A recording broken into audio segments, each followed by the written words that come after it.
In a couple of seconds, we're going to say hello to combat sports royalty. If you ask me, and I've been consistent. Hey, show some love to Ice Cube, the one and only. I've been consistent with this. You ask me who's the greatest of all time, I've always given you the same answer. There is one guy who did it the right way, who never embarrassed himself, his country, his team, the sport, the organization. He fought them all, he beat them all, and when he was ready to walk away, he walked away. He didn't hold on to the belt for himself. He won a belt in the 170-pound weight class and then the 185-pound weight class, and he did it with pride, with grace, and with class. He is the pride of St. Isidore, Quebec, Canada. The greatest of all time. Everyone, make some noise for George Rush St-Pierre. Yeah. The freaking man. Thank you so much. GSP. What a sick jacket, by the way. The OVO. GSP. How are you, my friend, George? Doing fantastic. Thank you for the warm welcome, guys. Appreciate it. It's great to be here. It's great to be here with you. Guys, this guy is so down to earth. Like, I'll reach out to him and text him. He'll be like, yeah, no problem. I'll come on your show. With other people, you got to ask like 5 different people just to get to the guy. GSP is built different. And I said recently, George, I said, we are learning once again. We are being reminded once again why you're the greatest of all time. Because not only did you win a belt at 170, you won it at 185, and you beat the guys. You beat the 185 champ. You didn't beat the interim champ. You didn't fight for a vacant title. You beat the guy who was the champ. You never embarrassed yourself. You never embarrassed the sport. You never got suspended, steroids, PEDs. And now what we're seeing with Jon Jones, I have to be honest with you, is reminding me why, and the world, why you're the greatest of all time. You deserve that. You deserve that. And I know you don't agree with me, and I know you're not going to like this. No, thank you. I mean, it's a very subjective thing, you know, like there's other guys that deserve to be there. Demetrius Johnson. Yes, Mighty Mouse. For me, my goal was Royce Gracie, because I believe he did certain things that will never be done ever again. So it's very subjective. Can I ask, what do you make of this whole situation with Jon? He's the champion, and it seems like, look, when you beat Michael Bisping, 2 weeks later, you said, I'm done.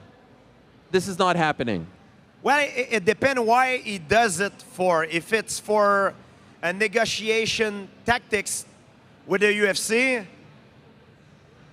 that's, you know, you have to, it's a chess game. But if you do it just because you want to hold back everything and it's an ego thing, this is not okay. You know, like I feel like if it's a way for him to get more money, it's okay, but it's a tactic, you know, negotiation tactics. But if it's just because he wants to hold it as much as he wants and he knows he's not going to go back, this is not fair, because other fighters are waiting, and as an athlete, you have a window. If you're past that window, you can never go back. Right. And no, I don't know about that, but here's the thing, George. The thing to me is, as you know, you always have to fight the top guy. The whole thing has to go. If Matt Hughes would have said to you, no, I don't want to fight you, how do you then realize your dream, right? If Shogun Rua would have said, no, I don't want to fight Jon Jones in 2011, how could he have realized his dream? And so when I hear him say, oh, Tom doesn't excite me, or Tom hasn't done anything, well, how do you know unless you give him the opportunity to do something? That's how it works, right? You can't hold the belt hostage. So I think who's accountable right now in this situation, it's maybe the UFC. Yeah. The UFC has to change their policy, and I believe they have to keep the ball rolling. If the ball is not rolling, it delays everything, and it can be a very negative things and for the young contenders that are waiting to get a shot for the title. Right. Can I ask, based on what you know of both of them, Aspinall, Jones, who do you think actually wins if they fought? It's a tough match to call. it's very hard to bet against Jon Jones because he's basically almost like a perfect fighter. But is Tom Aspinall as what he needs to crack the code? That's the big question. Tom Aspinall is certainly a type of fighter that he's different than everyone else. He moves. He reminds me a little bit of Fedor Emelianenko, except that he's heavier than Fedor, Yeah. and it seems that to me that he's more refined than Fedor. Is the updated version of what Fedor Emelianenko was. It's a tough fight to call. I mean, now as time goes by, for sure, Jon's athletic ability will start to diminish. It's normal. You know, he maybe past his prime. And Tom is in his prime right now. It's a tough, in terms of accomplishment, Jon Jones, the best ever, I believe. But if you talk about now, it could go either way. It could go either way. You know, I've said... I don't know what it would be the odds. I don't know who would be the odds. But it would be interesting to see. I've said that Tom reminds me of if Frank Mir and Cain Velasquez had a child. Same type of body, same type of movement. He has a great jiu-jitsu game, power in his hands. You see what I'm saying, right? Yeah, and he moves like a middleweight. Yes, yes. Crazy, and he's good everywhere. You know, like he's good everywhere, and he's very athletic. Like, he can match Jon Jones' athleticism. Jon, on the other hand, has so many tools. Like, he comes out with certain things that we haven't. Maybe he could come out with something we haven't seen from him yet. It's very, very tough to call. I mean, I would not like to bet on this fight because it could go either way. By the way, I've never asked you this question. You retired in 2017. That's when you walked away after the Bisping fight. I had heard that they wanted to make like a 4-man tournament the following year with you, Khabib, Nate Diaz, and there was one other person that my memory is escaping me right now. Do you remember anything of this? Do you remember this coming towards you? I remember that we're trying to make the fight against Khabib, and the UFC didn't want to do it in the beginning. Then I retired after. Was this right after the Bisping fight? So yeah, after the Bisping fight, we wanted to make the fight. I think it's after. It might be after. I'm not 100% sure, but I remember we wanted to make the Khabib fight, and the UFC did not want to do it because they wanted to keep the ball rolling with Khabib instead of doing one big fight, taking the risk of, you know, after the champion lose. Yeah. It's not worth it to keep the ball rolling. But then after Khabib retired, Dana called me and asked me if I was interested in fighting Khabib. And wow. I asked, and I found it was strange because I didn't really believe it, because I asked him, you know, if Khabib really wanted this fight, and he said yes. So I said, let me think about it. Then I called Ali Abdelaziz, and Ali says that wasn't true. Oh. And then I knew it wasn't true. But then after, Dana came back and says, when I try to promote a fight, I don't do three people calls at the same time, which is true, you know. Wow. But that's really what happened. What weight would it have been at? 55 or 70? I think it would have been maybe catch weight or catch weight. We didn't really discuss the term. It was just, hey, are you interested? The first time it was on my side. We asked the UFC if they were willing to make the fight. They didn't want to do it. Yeah. So then a few months after, then Khabib retired. A few months after, Dana tried to make it because he knew we were both retired. At the end, yes. He tried to make it. If he was into it, if Khabib was into it, would you have done it? Yeah, I would not have. Wow. I would not have choice. Who would have won? GSP or Khabib? All right, GSP. There's only one way to find out. Yes. God damn. And we will never find out. Golly. Yeah, but yeah, listen, it's better that way. Yeah. I mean, for a fan perspective, I understand it's frustrating, but for athlete perspective, I mean, we both finish on top, and we're both happy, and who make great living. I mean, in a way that if we would have fought, one of us would have lost his sort of an aura. And I mean, sometimes when I look back at it, maybe it's a good thing, you know? No one has done it better than you as far as the retirement. You didn't hold the belt hostage. You said, I'm good, I'm walking away. And when you were ready to come back, you came back.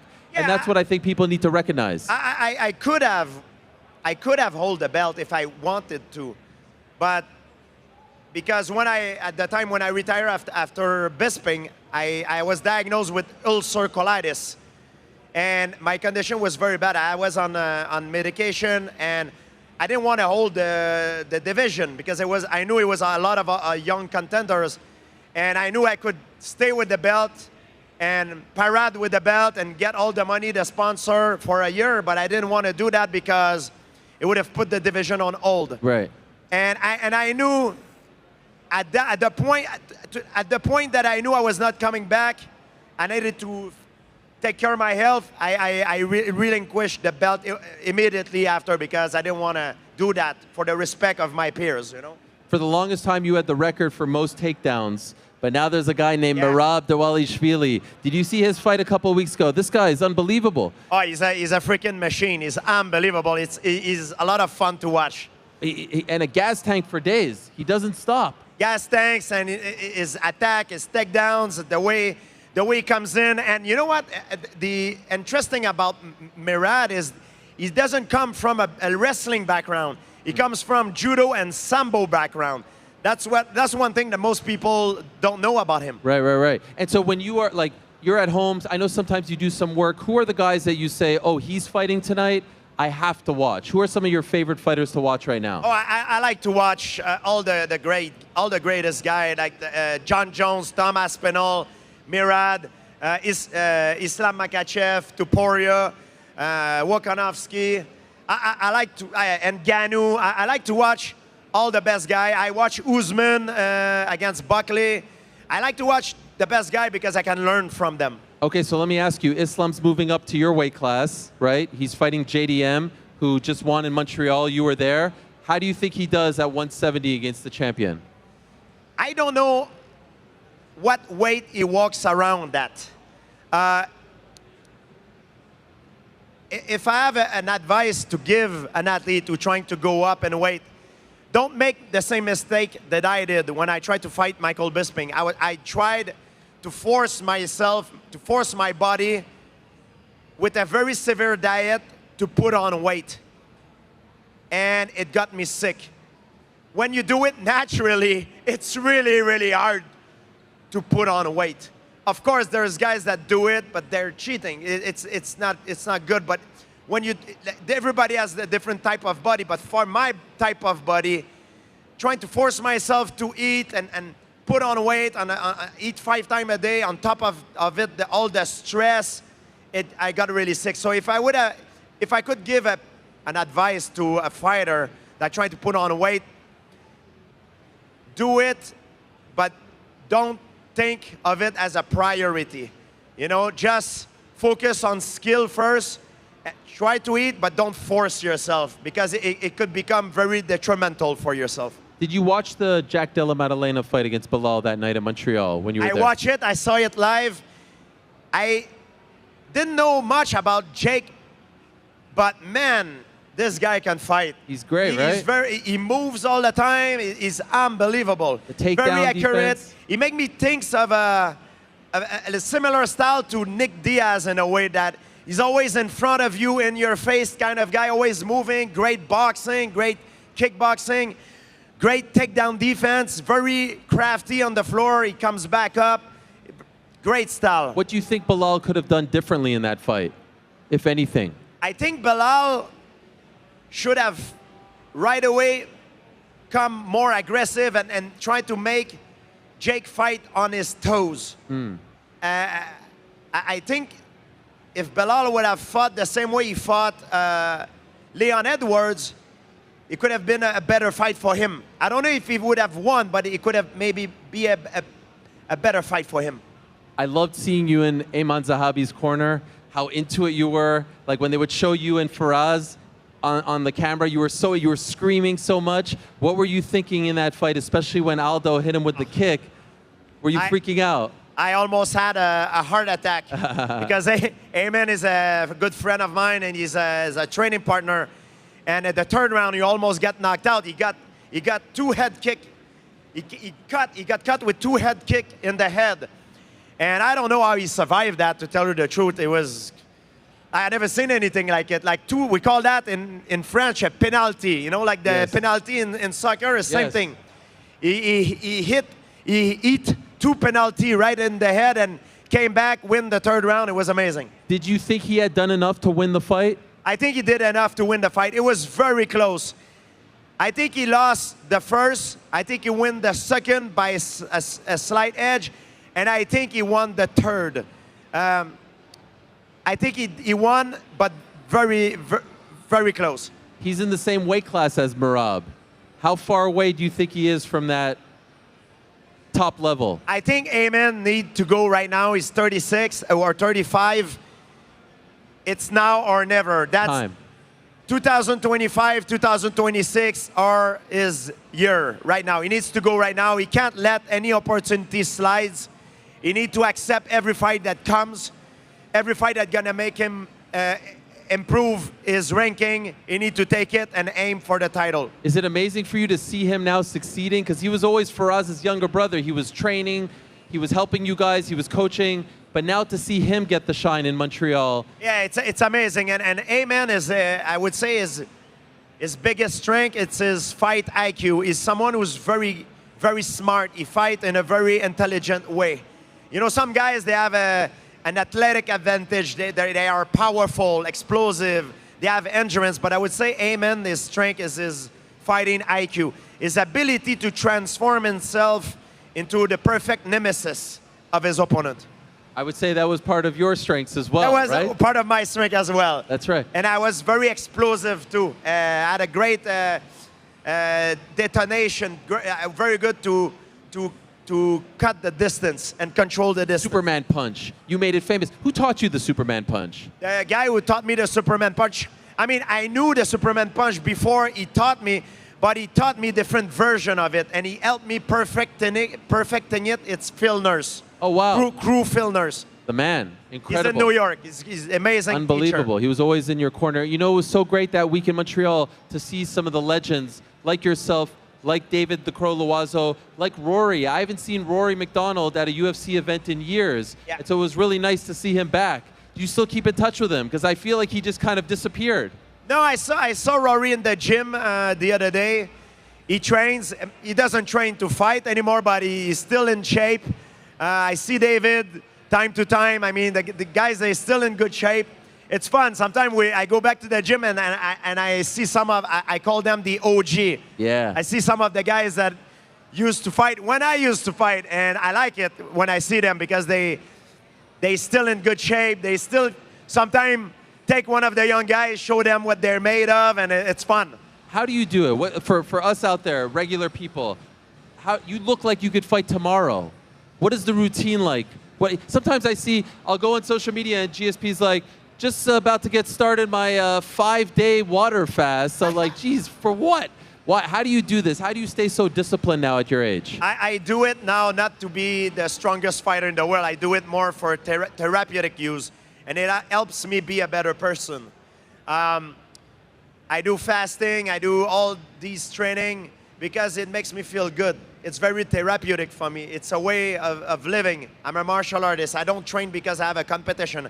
I train because I love it, and it helps me be better in my own skin. What about the diet? Is it still as strict as it was? Oh, I don't have a diet. If you would have seen me last weekend, I was at one of the event of Grand Prix Montreal.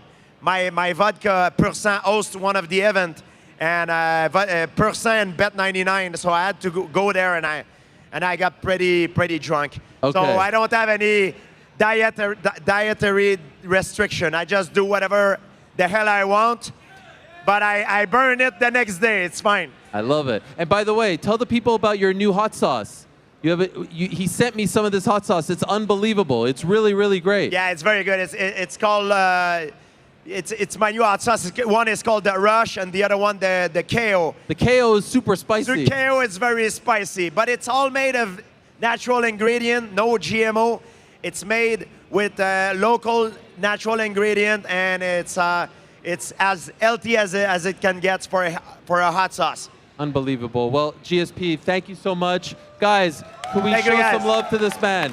I can't say enough good things about him. I remember 2008, the first time I walked into TriStar Gym, and he was sitting there. That interview is still on YouTube, and I felt like my heart was gonna beat out of my chest. It was gonna come out. I was so nervous that I was in the presence of a real life icon, and at the time he was an icon. That was 17 years ago, and to see this guy, please believe me, has not changed one bit. You see superstars who change, who get a big head. He has not changed. Still down to earth, still doesn't think he's a superstar. He is as real and as good and as cool as it gets. Show some love to the one and only George Rush St-Pierre. Thank you so much. Thank you.